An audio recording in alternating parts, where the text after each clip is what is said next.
A recent study of India's lawmakers reveals that more than 30% of them face criminal charges. Their crimes range from serious offenses such as murder and rape to petty theft. Efforts to clean up the country's parliament are being met with resistance from the lawmakers themselves, and they're showing rare unity in thwarting recent moves by the judiciary and watchdog bodies to curb growing crime and corruption among the political class. Last month, India's Supreme Court rules that convicted elected officials will not be allowed to stay in office.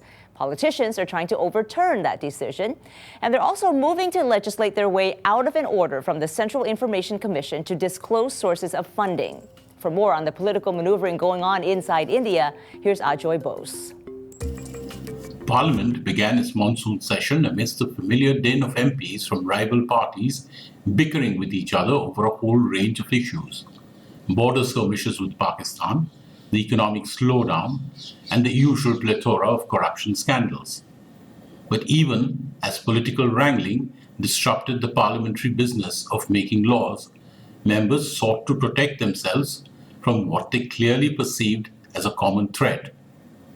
All-party meetings have displayed an unusual burst of speed and cooperation in enacting fresh laws to hide sources of party funds and quash the judicial order against criminal politicians. A bill has been swiftly introduced in Parliament to amend the Right to Information Act for the first time since the law was enacted 8 years ago. The amendment specifically protects political parties, unlike other public organizations, from public scrutiny. In another collective decision, the parties have also agreed to amend the Representation of People Act to nullify a Supreme Court order barring politicians behind bars from contesting polls. Not surprisingly, there has been public outrage across the country. Social media has taken the lead, running campaigns on both the right to information issue as well as that on criminal politicians.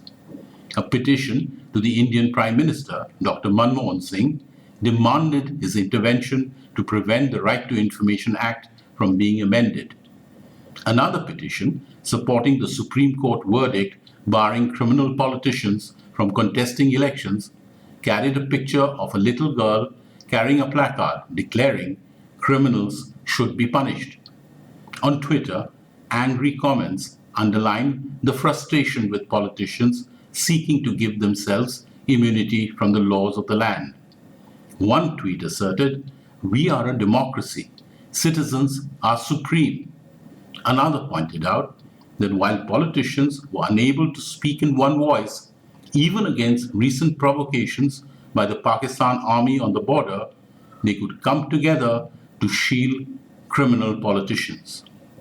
As India celebrates its 67th Independence Day this week, the growing disconnect between its elected representatives and those who chose them raises serious questions for the world's largest democracy.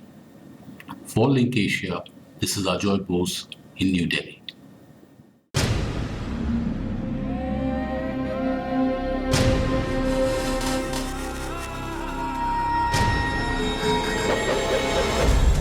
Now on U.S. airwaves, a global channel of uncompromising stories. World news, documentaries, entertainment, and culture. Link TV, connecting you to the world. For more information, visit linktv.org.